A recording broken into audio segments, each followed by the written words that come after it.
যে দু একটা কথা শোনার জন্য। সেই কথা খেলার মাঠে বলতে চাই না, তারপর একটা কথা বলতে চাই, গণতন্ত্রের কোনো বিকল্প নেই এবং গণতন্ত্রকে প্রাতিষ্ঠানিক রূপ দিতে হলে নির্বাচনই হচ্ছে একমাত্র পথ যার মাধ্যমে আমরা গণতন্ত্রে পৌঁছতে পারি। এবং সেটাই আমাদের ফুটবলকে বলুন, ক্রিকেটকে বলুন, ক্রীড়াঙ্গনকে বলুন, সাংস্কৃতিক অঙ্গনকে বলুন, সুশাসন প্রতিষ্ঠা করার ক্ষেত্রে বলুন, সর্বক্ষেত্রে সেটাই হচ্ছে একমাত্র পথ যেখান দিয়ে আমরা সামনে এগিয়ে যেতে পারি, আমাদের ভবিষ্যৎ প্রজন্মকে আরো সামনের দিকে নিয়ে যেতে পারি। আসুন আমরা সেই লক্ষ্যে আজকে আবার নতুন করে আমাদের আরেকটা সংগ্রাম শুরু করি। আমাদের দেশে একটা ভয়ঙ্কর সময় আমরা পার হয়ে এসেছি।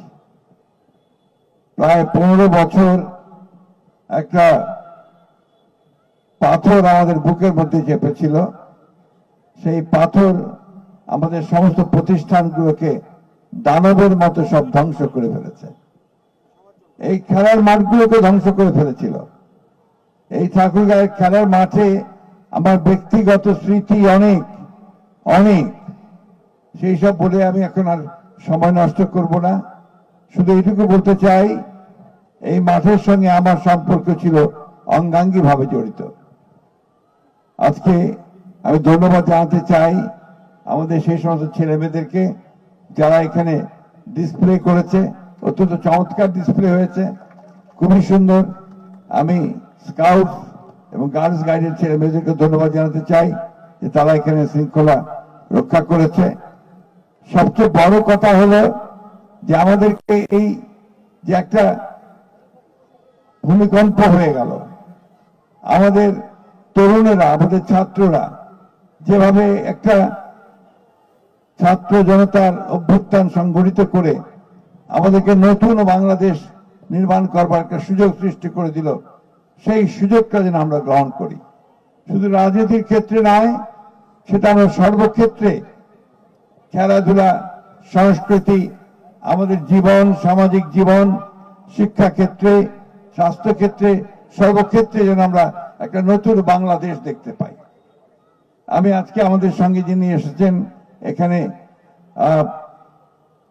এক সময়ে ঢাকা স্টেডিয়াম কাঁপানো ফুটবলার, জাতীয় টিমের ক্যাপ্টেন ছিলেন এবং তার নেতৃত্বেই সাফ ফুটবলে বাংলাদেশ জয়ী হয়েছিল।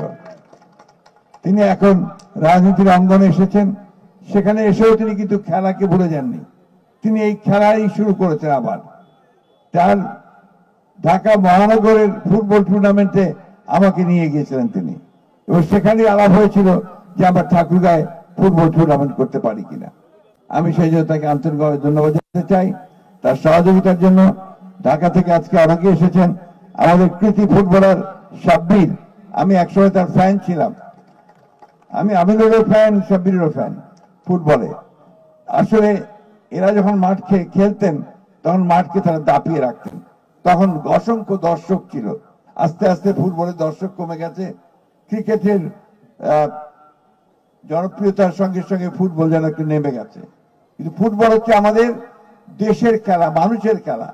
আজকে গ্রামের মধ্যে গিয়ে দেখি আপনার একটা ব্যাট নিয়ে বানিয়ে ক্রিকেট খেলছে, আগে দেখতাম সেখানে ফুটবল খেলছে, কাদার মধ্যে সবাই ফুটবল খেলছে।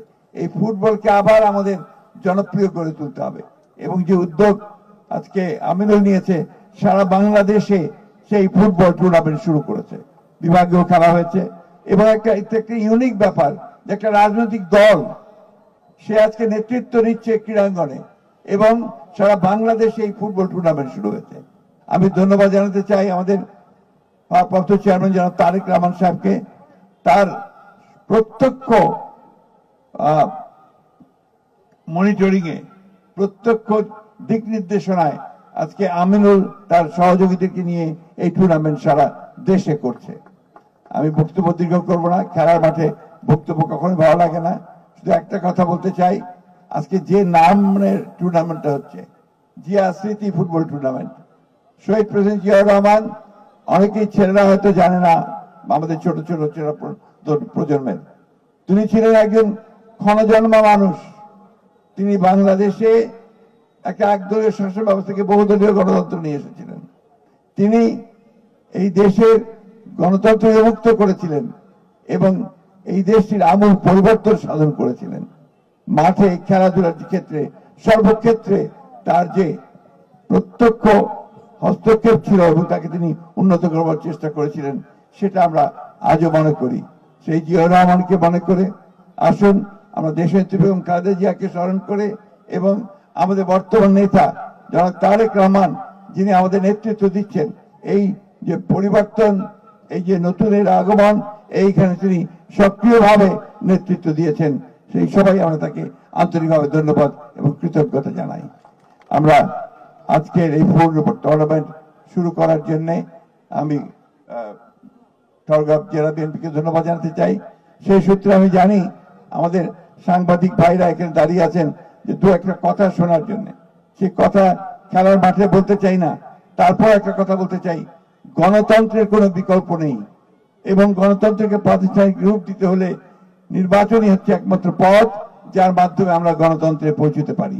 এবং সেটাই আমাদের ফুটবলকে বলুন, ক্রিকেটকে বলুন, ক্রীড়াঙ্গনকে বলুন, সাংস্কৃতিক অঙ্গনকে বলুন, সুশাসন প্রতিষ্ঠা করার ক্ষেত্রে বলুন, সর্বক্ষেত্রে সেটাই হচ্ছে একমাত্র পথ যেখান দিয়ে আমরা সামনে এগিয়ে যেতে পারি, আমাদের ভবিষ্যৎ প্রজন্মকে আরো সামনের দিকে নিয়ে যেতে পারি। আসুন আমরা সেই লক্ষ্যে আজকে আবার নতুন করে আমাদের আরেকটা সংগ্রাম শুরু করি।